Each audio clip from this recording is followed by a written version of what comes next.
Welcome to N chemistry. इससे पहले अपन लोग जो फैक्टर ऑफ फैक्टरिंग देख रहे थे SN1 और SN2 के, उसमें अपन लोगों ने दो फैक्टर्स को डिस्कस कर लिया था ना। आज जो था वो थर्ड वाला फैक्टर है, उसे डिस्कस करना था।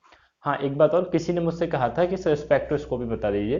तो देखो, मैं हर टाइम तो टॉपिक है उसे मूव नहीं कर सकता हूँ, बट मैंने ऐसा सोचा है कि काफ़ी कुछ टाइम पहले किसी ने मुझसे मेन ग्रुप के लिए भी कहा था, अभी एक लोगों ने स्पेक्ट्रोस्कोपी के लिए कहा है, और भी एक दो टॉपिक लोगों ने सजेस्ट किए हैं। तो मैं ऐसा कर सकता हूँ कि उनके क्वेश्चंस जो आपको रैंकर सीरीज में होते हैं उसमें डिस्कस करता चलूंगा, है ना। और अपन लोग अब थोड़ा सा, एक लोगों ने मुझे मेल करके ये बात कही थी कि सर आप बहुत डीप, मतलब स्टार्टिंग से बताते हो और एंड तक बताते हो। तो देखो, ये बताना इसलिए मुझे कंपलसरी लगता है क्योंकि एक सेम वीडियो बार बार तो रिकॉर्ड होगा नहीं। जैसे लेट से आपको SN1 मैंने पढ़ा दिया, तो अब अगेन SN1 तो नहीं पढ़ा रहा हूँ आपको। तो इसलिए मैं इतना बताने की कोशिश करता हूँ कि सबको हेल्पफुल हो सके। जैसे कोई इंटरमीडिएट का स्टूडेंट देख रहा है तो वो भी उसे समझ सके, और जो आपका नेट का स्टूडेंट देख रहा है तो उसके लेवल का होना चाहिए कि उसे लगे कि हमारे एग्जाम के पॉइंट ऑफ व्यू को ध्यान में रख के ही बताया गया है। अब 11th 12th वालों को क्या है, एंड की चीज़ें तो समझ आ नहीं सकती हैं, लेकिन उन्हें जो स्टार्टिंग वाला पोर्शन होता है वो उन्हें समझ में आ जाता है, ठीक है ना। तो सिर्फ स्टार्टिंग वाला पोर्शन ही 11th 12th के लिए होता है, पूरा एंड तक का पोर्शन नहीं हो पाता उनके लिए, है ना। कुछ लोगों ने ऐसा भी कहा था, कुछ 11th 12th के स्टूडेंट थे, उन्होंने कहा था कि सर आप मुझे बता दीजिए, अलग से सेपरेट वीडियो बनाइए। तो अभी तो उस पर नहीं बना रहा हूँ, लेकिन अगर आगे टाइम मिलेगा तो ज़रूर मैं उनके लिए भी बनाऊंगा। ओके, चलो अब अपने टॉपिक पे आते हैं। तो थर्ड आपका था, आपको मैंने 5 इफेक्ट लिखवाए थे, उन्हीं को डिस्कस कर रहा हूँ। उसमें से थर्ड था, वो था स्टेरिक इफेक्ट। याद करो, आपको प्रीवियस वाले वीडियो में मैं बता चुका हूँ ये चीज़, स्टेरिक इफेक्ट, ठीक है ना। तो स्टेरिक इफेक्ट में क्या है भाई, अब आपको मैंने बताया था SN1 में जो था उसके जो इंटरमीडिएट था वो क्या होता था, कार्बोकैटायन होता था। तो दोनों को साथ साथ पैरेलल चल रहे हैं, SN1 और SN2, है ना। तो देखो, जब SN1 में आपका कार्बोकैटायन था तो उसकी स्टेबिलिटी किस पे डिपेंड कर रही थी, कार्बोकैटायन पे। अगर आपके पास, दो एग्जाम्पल लिखता हूँ मैं, यहाँ पे CH3 लगाता हूँ, यहाँ पे आपका C2H5 लगाता हूँ, और यहाँ पे आपका आइसोप्रोपाइल लगाता हूँ, और ये कार्बोकैटायन है। एक ये है और एक ये है, और यहाँ पे H लगाता हूँ, यहाँ पे CH3 लगाता हूँ, और यहाँ भी H ही लगाता हूँ, ठीक है। तो अब आप इन दोनों में से देखो कौन सा ज़्यादा स्टेबल होगा, ये वाला कार्बोकैटायन जल्दी से प्लेनर बनेगा कि ये वाला कार्बोकैटायन जल्दी से प्लेनर बनेगा, बताओ। ये पहले प्लेनर बनना फेवरेबल होगा कि ये पहले प्लेनर बनेगा, थिंक करिए और बताइए। ये वाला पहले प्लेनर बनेगा, क्योंकि अगर आपके पास सबस्ट्रेट अगर देखें तो ये तीनों कैसे होंगे, इस टाइप से होंगे ना, टेट्राहेड्रल फॉर्म में इस टाइप से, और एक एबव की साइड लगा होगा।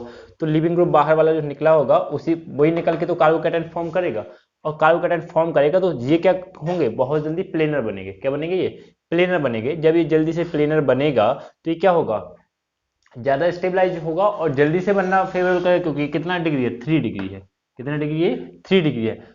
और इसको देखोगे तो ये कितना डिग्री है, 1 डिग्री है। तो ये प्लेनर तो बनेगा, लेकिन इसके कंपेयर में लेट बन पाएगा। तो इससे मीनिंग क्या निकला, क्यों ये जल्दी प्लेनर बनना, क्योंकि इसके पास क्या लगे हैं, ग्रुप लगे, बल्कि ग्रुप है ये लार्ज ग्रुप बोल सकते हो या बल्कि ग्रुप बोल सकते हो, लार्ज ग्रुप, ठीक है ना। अब लार्ज ग्रुप है तो ये प्लेनर क्या बन रहा है, जल्दी बन रहा है। लार्ज ग्रुप की वजह से ये जल्दी से क्या बन रहा है, प्लेनर बन रहा है। और जब जल्दी से प्लेनर बनेगा तो ये क्या करेगा, स्टेरिक फैक्टर को क्या करेगा, फेवर करेगा। करेगा कि नहीं करेगा। तो जो जितना ज्यादा स्टेरिक या हिंड्रेंस क्रिएट कर रहा होगा वो किससे फेवर करता है, SN1 की वजह से फेवर करेगा। क्यों, क्योंकि ये क्या करेगा, कार्बोकैटायन को जल्दी से स्टेबलाइज करेगा और प्लेनर जल्दी बनेगा। इतनी बात क्लियर है। इसी वजह से इसमें 3 डिग्री वाला जो था वो आपको इससे पहले इंटरमीडिएट को बताया था, 3 डिग्री, 2 डिग्री, 1 डिग्री, और लास्ट में 0 डिग्री, ये था ना ऑर्डर। तो ये इसमें सबसे ज्यादा स्टेरिक इफेक्ट सबसे ज्यादा होगा तो ये जल्दी फेवर करेगा। तो स्टेरिक इफेक्ट को SN1 फेवर करती है। अब SN2 पे आ जाओ। अब आपको SN2 में था कि इसमें क्या बनती थी, ट्रांजिशन स्टेट बनती थी। और आपको क्या था, इसमें एक जो लिविंग ग्रुप है यहाँ पे था, लेट्स से ऐसे कंसिडर कर लेता हूँ ये, और यहाँ पे ये मान लेता हूँ, यहाँ पे कोई भी ग्रुप, ये R1 लगा दिया, ये R2 लगा दिया, ये R3 लगा दिया।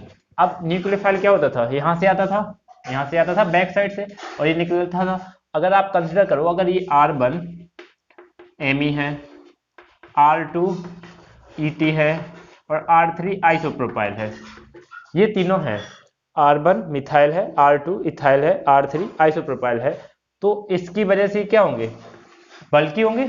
बल्कि ग्रुप है कि नहीं है? जब बल्कि ग्रुप है तो कोई अनदर न्यूक्लियोफाइल आ रहा होगा तो क्या ये यहां से आना फेवर करेंगे क्या? क्योंकि इसकी वजह से स्टेरिक हिंडेंस इतना ज्यादा है तो ये आने ही नहीं देंगे। जब आने नहीं देंगे तो ये क्या करेगा, स्टेरिक इफेक्ट को, steric factor, due to steric factor the rate will be decrease. Rate क्या हो जाएगा, डिक्रीज। क्यों? क्योंकि न्यूक्लियोफाइल को यहाँ पे हिट नहीं होने देगा, रिएक्शन ही नहीं करने देगा, क्योंकि इतने लार्ज ग्रुप हैं। अब इसका अपोजिट सोचो, अगर R1 आपका हाइड्रोजन है, R2 भी कंसिडर कर लो हाइड्रोजन है, और R3 आपके पास मिथाइल है। क्या है? R3 आपके पास मिथाइल है। तो अब क्या होगी, हाइड्रोजन क्या है, स्मॉल ग्रुप है, हाइड्रोजन क्या है, स्मॉल स्मॉल ग्रुप है ये, और मिथाइल बहुत ज्यादा बल्कि नहीं है क्योंकि दो तो स्मॉल लगे हुए हैं।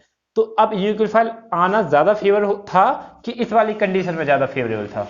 इस वाली में ज्यादा फेवरेबल करेगा ना, क्योंकि अब ग्रुप क्या है, सारे छोटे छोटे हैं। जब स्मॉल ग्रुप हैं तो जिसकी वजह से क्या हो गया, आपका न्यूक्लियोफाइल इजीली इस पे अटैक कर पाएगा, जिस वजह से इस रेट का रिएक्शन क्या होगा, फास्ट होगा।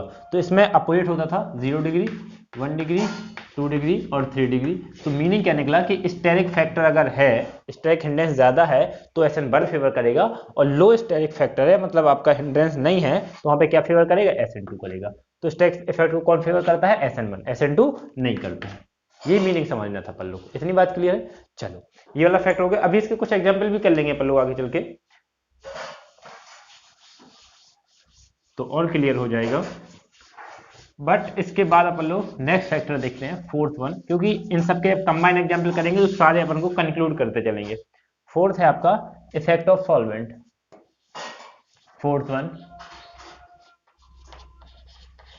इफेक्ट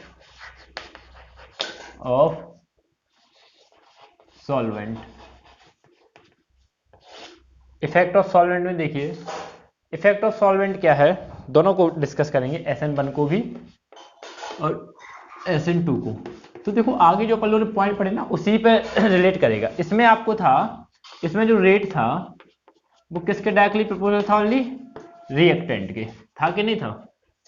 ये सुनो, इसमें जो रेट था वो किस किस के डिपेंड था, आपके reactant as well as nucleophile, है कि नहीं?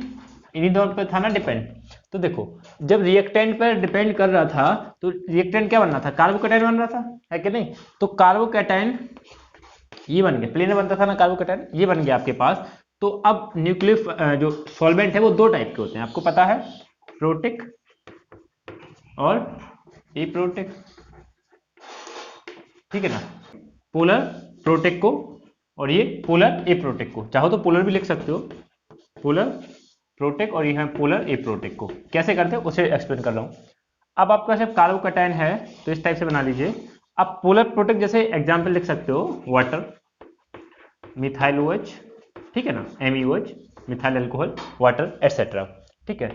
और पोलर एप्रोटिक कैसे होते हैं, इसका कोई एक एग्जांपल लिख देता हूं, जैसे DMF का नाम होता है डाइमिथाइल फॉर्मामाइड। क्या होता है, डाइमिथाइल फॉर्मामाइड। तो देखो पहले इसकी बात करते हैं अपन लोग पोलर प्रोटिक की। अब आपका जब कार्बोकैटायन है तो आपके पास जैसे यहाँ पे वाटर के मॉलिक्यूल हैं, जो यहाँ पे मैं बना देता हूँ कार्बोकैटायन, और वाटर के जो मॉलिक्यूल हैं ये हैं OH2 OH। तो ये क्या करेंगे, इसे स्टेबलाइज करेंगे, और भी मॉलिक्यूल जाकर के अपने लोन पैसे से क्या कर सकते हैं, स्टेबलाइज कर सकते हैं, है कि नहीं कर सकते? तो जब इसके जो इंटरमीडिएट है वो इसे क्या कर रही है, स्टेबलाइज कर रही है। जब ये इसे स्टेबलाइज करेंगी तो इसका एक्टिवेशन एनर्जी क्या होगी, लो होगी। एक्टिवेशन एनर्जी क्या होगी, लो होगी। क्यों होगी, आपको याद होगा, याद करो, इससे प्रीवियस वाले वीडियो मैंने आपको एनर्जी प्रोफाइल डायग्राम बना के दिखाया था, एनर्जी पोटेंशियल डायग्राम। उसमें आपको कुछ SN1 की इस टाइप से बनाया था मैंने, याद करिए थोड़ा सा, इस टाइप से बताया था ना, इसी टाइप से, ये यहाँ पे था और ये यहाँ पे आया था, ठीक है ना?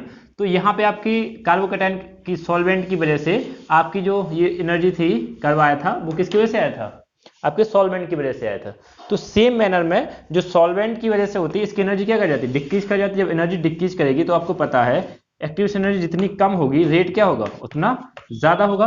तो एक्टिवेशन एनर्जी क्या करती है, सॉल्वेंट के मॉलिक्यूल इसकी कम कर देते, तो रेट क्या हो जाता है, इसका फास्ट हो जाता है इंक्रीज हो जाता है। तो SN1 किसे फेवर करते हैं? पोलर प्रोटेक सॉल्वेंट को। किसे करते हैं? पोलर प्रोटेक को। अब इसकी बात कर लेते हैं, दोनों की बात करेंगे। इसमें पोलर एप्रोटेक ही क्यों करता, पोलर प्रोटेक क्यों नहीं कर सकता? तो देखो, जैसे लेट से आपके पास ये है, ये आपके पास कोई भी सबस्ट्रेट हो गया RX, और इसमें दोनों पे डिपेंड करता है ना, न्यूक्लियोफाइल पे। इसमें न्यूक्लियोफाइल पे रेट डिपेंड नहीं करता भाई, ये वाली बात मैं बता चुका हूँ। इस पर न्यूक्लियोफाइल पे नहीं करता ना डिपेंड, तो न्यूक्लियोफाइल की कोई बात ही नहीं करेंगे यहाँ पे, बट यहाँ पे दोनों ही करना पड़ेगा। अब न्यूक्लियोफाइल पे नेगेटिव होता है, तो इसके पास अगर आपके पास लेट से, मैं इसे रफ करता हूँ, स्पेस कम पड़ रहा था, लेट से आपके पास अगर पोलर प्रोटेक है, पहले हमने कंसिडर कर लिया कि पोलर प्रोटेक है, तो ये पोलर प्रोटेक क्या करेगा? इसके साथ अटैच होगा। जो भी मॉलिक्यूल है, जैसे ROH ही है, तो ये क्या हो जाएगा? इसके साथ अटैच हो जाएगी मॉलिक्यूल। ROH नहीं, MeOH ले लो, मिथाइल अल्कोहल है, तो ये इसे क्या करेंगे? इसके साथ बाइंड हो जाएगा। अब जब इसके साथ बाइंड हो जाएगा तो इसकी जो न्यूक्लियोफिलिसिटी है उसे क्या करेगा? कम कर देगा। न्यूक्लियोफिलिसिटी को क्या करेगा? कम, क्योंकि ये इसे बाइंड करके रखेगा। जब ये, और इसके साथ तो नहीं करेगा ना, जब ये इसे बाइंड करेगा तो इसकी एक्टिवेशन एनर्जी क्या हो जाएगी? डिक्रीज हो जाएगी।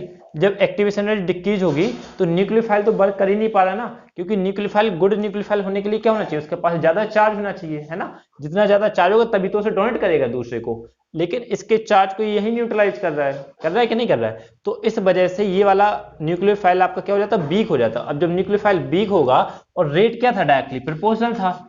जब न्यूक्लियोफाइल का रेट कम होगा तो रेट क्या होगा आपका? ओवरऑल डिक्रीज होगा कि नहीं होगा? तो आपका इसका रेट क्या होता है? इसमें डिक्रीज होता है। क्या होता है? डिक्रीज होता है। क्यों? क्योंकि आपने इसमें क्या ले लिया? अभी पोलर प्रोटेक की बात हो रही थी। SN2 में अगर पोलर प्रोटेक लोगे आप तो क्या होगा? रेट डिक्रीज होगा। अब इसका अपोजिट आप पोलर एप्रोटेक ले लो, यहां पे न्यूक्लियोफाइल। अब आपके पास DMF आया, अब DMF इसके साथ नहीं करेगा कोऑर्डिनेट, DMF इसके साथ कोऑर्डिनेट इसकी न्यूक्लियोफिलिसिटी को कम नहीं करेगा। DMF जो पोलर एप्रोटेक जितने भी सॉल्वेंट होते वो सब इसकी न्यूक्लियोफिलिसिटी को कम नहीं कर सकते हैं। जब इसकी न्यूक्लियोफिलिसिटी को कम नहीं करेंगे, क्योंकि इसे डोनेट ही नहीं करेंगे, जब नहीं करेंगे तो अब ये न्यूक्लियोफाइल का एक्टिवेशन एनर्जी क्या नहीं होगी? कम नहीं होगी। तो न्यूक्लियोफाइल क्या करेगा? गुड न्यूक्लियोफाइल होगा ये। जब ये गुड न्यूक्लियोफाइल होगा तो रेट क्या होगा? इसका फास्ट होगा, और रेट की डायरेक्टली प्रोपोर्शनल होते हैं। जब रेट इसका फास्ट होगा तो इसका भी रेट क्या होगा? फास्ट होगा। तो इसकी वजह से इसका रेट क्या होगा? इंक्रीज होगा। तो नेट सेल में आपको ओवरऑल एक बात याद रखनी है कि आपका पोलर प्रोटेक, PP का मतलब है polar protic solvent, polar protic solvent favour SN1, favour SN1, और पोलर एप्रोटेक सॉल्वेंट फेवर SN2। इसके कुछ एक्सेप्शन भी है, लेकिन ऑलमोस्ट एक जनरल ट्रेंड जो होता है वो ये होता है ना। ये दो बातें अपन लोगों को याद रखनी है इसमें, कि पोलर प्रोटेक होते हैं वो SN1 को फेवर करते हैं, पोलर एप्रोटेक होते हैं वो किसे फेवर करते हैं? SN2 को करते हैं। बस एक जनरल ट्रेंड याद रखना है, ठीक है भाई। चलो नेक्स्ट सबसे लास्ट है आपका effect of leaving group. Effect of leaving group, तो देखो लास्ट है आपका, फिफ्थ है effect of leaving group. LG मतलब लिविंग ग्रुप है ना, शॉर्ट फॉर्म है, मैंने बताता जाता हूं उनके मीनिंग। लिविंग ग्रुप, तो देखो अब लिविंग ग्रुप क्या होते हैं भाई? दोनों को फेवर करते हैं, इसमें कोई बाउंडेशन नहीं है। Good leaving group favour, dictate कर रहा हूं, लिख लीजिए, favour both SN1 and SN2 reaction. जो आपके गुड लिविंग ग्रुप होते हैं, जैसे SO2 है, N2 है, CO2 है, CO है, एटसेट्रा, जितने भी आपके गैसेस होते हैं वो ऑल सारी क्या होते हैं? आपके गुड लिविंग ग्रुप होते हैं। OTS है, OTS भी आपका गुड लिविंग ग्रुप होता है। मेसिलेट है ना। तो जितने भी होते हैं ये सारे लिविंग ग्रुप होते हैं वो सारे क्या होते हैं? गुड लिविंग ग्रुप होते हैं। OTF है, ट्रिपलेट है, बहुत सारे हैं। तो जनरली अपन को ये याद रखना है कि अगर लिविंग ग्रुप अच्छा है तो लिविंग ग्रुप को हम देख के ये नहीं बता सकते कि SN1 को फेवर करेगा कि SN2 को करेगा। तो इसके लिए जनरल अपन को याद रखना है कि वो डिपेंड करेगा उसके रिएक्शन पे। अब रिएक्शन जो जनरली होती है किस किस बातों पर डिपेंड करती हैं, ये तो होगा सारे अपने पॉइंट, है ना। लेकिन हमें ये चीज याद रखनी है कि अब एग्जाम में तो सारे कंक्लूड होके मिलेंगे आपको। ऐसा तो है नहीं कि एक एक फैक्टर वो पूछ रहे हैं, वो तो हमें सिखाने थे, आप पूछ लिए, 1 बाय 1 डिस्कस करा। तो जनरल अपन लोगों को देखना है क्या कि आपके पास न्यूक्लियोफाइल क्या है, न्यूक्लियोफाइल के बाद आपका सबस्ट्रेट कैसा है। सबसे पहले तो सबस्ट्रेट ही देखो, 1 बाय 1 सबको लगाओ ना। सबसे पहले तो सबस्ट्रेट को देखो कि सबस्ट्रेट क्या है, 3 डिग्री है कि 2 डिग्री है कि 1 डिग्री है कि 0 डिग्री, पहले तो इसे चेक करना है। तो जनरली अगर 3 डिग्री है तो ऑलमोस्ट मतलब मेजर उसकी जो कंडीशन होंगी वो क्या फेवर कर रहा होगा, SN1 को। अगर 3 डिग्री है सबस्ट्रेट तो, अगर सबस्ट्रेट आपका 0 डिग्री है, अगर सबस्ट्रेट आपका 0 डिग्री है तो मोर प्रोबेबल रहेगा कि वो SN2 को ही फेवर करेगा, मोर प्रोबेबल है ना। और मोर प्रोबेबल इसमें होता है 3 डिग्री, कुछ लीव देन एक्सेप्शन। 1 डिग्री में भी मोर प्रोबेबल होता है कि SN2 को ही फेवर करेगा। 0 डिग्री और 1 डिग्री जनरली SN2 को ही फेवर करते हैं। 2 डिग्री में सबसे ज्यादा प्रॉब्लम होगी आपको, इसके बहुत कम एक्सेप्शन मिलते हैं जो SN2 को फेवर करते हैं ना, मैंने 1-2 आपको बताए भी है, लेकिन 2 डिग्री के सबसे ज्यादा प्रॉब्लम करते हैं। और क्वेश्चन जितने भी आते हैं एग्जाम में वो 2 डिग्री से ही आते हैं। इसमें आपका SN1 भी हो सकता है, SN2 भी हो सकता है, दोनों ही जा सकती हैं। अब उसके लिए एक फैक्टर अपन लोगों को डिपेंड करेगा, वो किस किस पे डिपेंड करेगा, आपके लीविंग ग्रुप पे, ठीक है ना, आपके उससे भी ज्यादा जो डिपेंड करता है वो आपके सॉल्वेंट पे भी करता है। एक बात और आपको बता दें, अगर 3 डिग्री जा रहा है, 3 डिग्री सबस्ट्रेट है और आपने सॉल्वेंट, एक बात बता देता हूं यहां पे, अगर 3 डिग्री सबस्ट्रेट है और आपने सॉल्वेंट दोनों साइड से लिया, पोलर प्रोटेक्ट से भी लिया और पोलर एप्रोटेक्ट से भी लिया, है ना, तो भाई ये जो सॉल्वेंट होता है वो कभी भी आपके मिड उसे चेंज नहीं कर सकता है मैकेनिस्टिक मोड को। अगर 3 डिग्री है तो भले ही आप पोलर प्रोटेक्ट ले लो चाहे पोलर एप्रोटेक्ट ले लो, वो आपका SN1 से ही जाएगा। इस बात को अगर नोट करना तो कहीं प्लीज अपने वर्डों में नोट कर लिया करो। अगर आपका 3 डिग्री सबस्ट्रेट है और आपने उसमें पोलर प्रोटेक्ट सॉल्वेंट डाला, एक बार आपका मन हुआ नहीं सर हम तो पोलर एप्रोटेक्ट से करना चाहते हैं, सॉल्वेंट आपने चेंज कर दिया, तो भी वो आपका अगर 3 डिग्री है तो SN1 से पोलर प्रोटेक्ट में जा रहा था तो पोलर एप्रोटेक्ट में भी SN1 से ही जाएगा, ठीक है ना। आपका सिर्फ सॉल्वेंट रेट को चेंज तो कर सकता है, जैसे आपका स्पीड, जैसे लेट से पोलर प्रोटेक्ट में आपके 10 पावर 5 टाइम से रेट जा रही थी रिएक्शन, तो इसमें हो सकता है कि 10 पावर 2 से ही जा रही हो, जो रेट है वो 10 पावर 2 का हो। तो ऐसा तो हो सकता है, इतना चेंज तो हो सकता है, लेकिन ऐसा नहीं हो सकता है कि आपने 3 डिग्री जो था वो पोलर प्रोटेक्ट की से जा रहा था और SN1 को शो कर रहा था, पोलर एप्रोटेक्ट डाला तो SN2 करने लगा, ऐसा नहीं हो सकता है। सिर्फ कहने का मीनिंग मेरा इतना है कि जो सॉल्वेंट होते हैं वो सिर्फ आपके रेट को तो चेंज कर सकते हैं, कम या ज्यादा तो कर सकते हैं रेट को, लेकिन मैकेनिस्टिक मोड को चेंज नहीं कर सकते हैं कि SN1 से जा रहा था, सॉल्वेंट चेंज करने की वजह से SN2 से चला गया। ये वाली बात याद रखना। तो इसका इफेक्ट पड़ता है सिर्फ किसमें, रेट पे, कि रेट कम ज्यादा हो सकता है, मैकेनिस्टिक मोड पे इफेक्ट नहीं पड़ता है। लीविंग ग्रुप आपका देखेगा कि किससे जा रहा है, और न्यूक्लियोफाइल कि न्यूक्लियोफाइल कैसा है, बेटर न्यूक्लियोफाइल होगा तो SN2 को फेवर करेगा, है ना। तो इतनी बातें अपन लोगों को याद रखना है इस वाले में कि SN1 SN2 के जो आपने मैकेनिस्टिक मोड पढ़ा और साथ साथ उसके जो फैक्टर पढ़े, ये सारी बातें ही अपने क्वेश्चंस पे अप्लाई होंगी। अब अपन लोग कुछ जनरल एग्जांपल कर रहे हैं, जनरल नहीं, अब कुछ क्वेश्चन ही करते हैं ना पहले, फिर उसके बाद देखेंगे। देखो मैं कुछ क्वेश्चन देता हूं, उसे करते हैं अपन लोग।